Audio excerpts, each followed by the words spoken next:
সমাপ্তির কথা ব্লগে তোমাদের জানাই স্বাগত।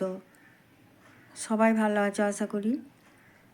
আজকে একটা ভিডিও নিয়ে চলে এসেছি, সেটাই তোমাদের সঙ্গে শেয়ার করছি।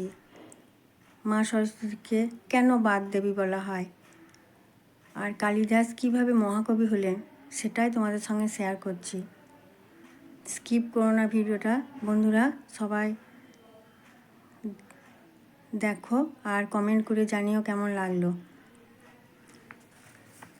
মাঘ মাসে শুক্লাপক্ষে বাসন্তী পঞ্চমী তিথিতে মা সরস্বতীর পূজা হয়। শীতের বিদায়, বসন্ত ঋতুর আগমন হয় ঠিক সেই সময়ে। তিনি হলেন সরস্বতী, লক্ষ্মী, সরস্বতী, পার্বতীর এই ত্রিদেবীর অন্যতম। সরস্বতী হলেন জ্ঞান, সঙ্গীত, বিদ্যা ও বুদ্ধির দেবী। পুরাণ অনুসারে আমরা জানি বিদ্যার দেবী সরস্বতী ব্রহ্মার মুখগহ্বর থেকে উৎপত্তি হয়। ব্রহ্মা দেবীর নাম দেন সরস্বতী। ব্রহ্মা বলেন তুমি সকলের জিহ্বাতে নৃত্য করবে, পৃথিবীতে নদীরূপে প্রভাবিত হবে। এর ব্যাখ্যা সরস্বতী জানতে চাইলেন। ব্রহ্মা বললেন তুমি লোকের জিহ্বাতে অবস্থান করবে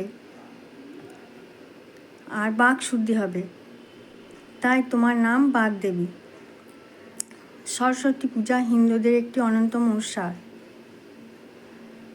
সরস্বতী পূজা প্রত্যেকটি স্কুল, কলেজ, বিভিন্ন প্রতিষ্ঠানে, কোচিং সেন্টারে এই উৎসব অনুষ্ঠিত হয়। পূজার দিন হলুদ সাদা ড্রেস পরে ছাত্রছাত্রীরা এই পূজাতে অংশগ্রহণ করেন। পূজার জন্য গাঁদা ফুলের দরকার হয়। এই দিন ছোটদের হাতে খড়ি দিয়ে পাঠ্যজীবন শুরু করা হয়। বিভিন্ন শিক্ষা প্রতিষ্ঠানে ছাত্রছাত্রীরা হলুদ সাদা ড্রেস পরে দল বেঁধে পুষ্পাঞ্জলি দেয়। পুষ্পাঞ্জলি দেওয়ার ভূমিকা খুবই গুরুত্বপূর্ণ। পরদিন পূজার পর চিঁড়ে দই মিশ্রিত করে দধিকর্মা নিবেদন করা হয়। এরপর পূজা সমাপ্ত হয়, পরদিন বিসর্জন করা হয়। চলো বন্ধুরা, এবার জানাই মহাকবি কালিদাস কিভাবে কবি হলেন।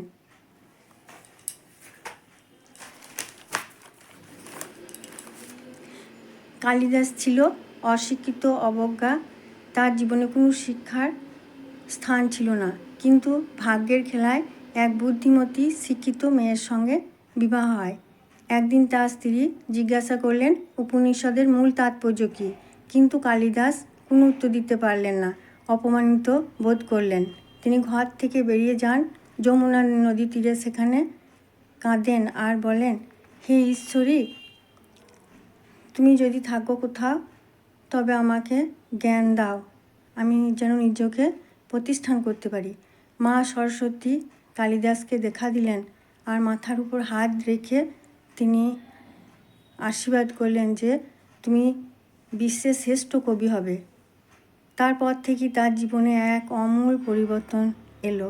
জ্ঞানের আলোয় তার চোখ খুলে গেল, তিনি হয়ে উঠলেন মহাকবি কালিদাস। বন্ধুরা, কেমন লাগলো ভিডিওটা তোমরা অবশ্যই জানিও কমেন্টে। ভালো থেকো, সুস্থ থেকো। পরের ভিডিওতে আবার দেখা হবে। ধন্যবাদ। পূজাতে ভালোভাবে অংশগ্রহণ করো। জয় মা সরস্বতী, জয় মা।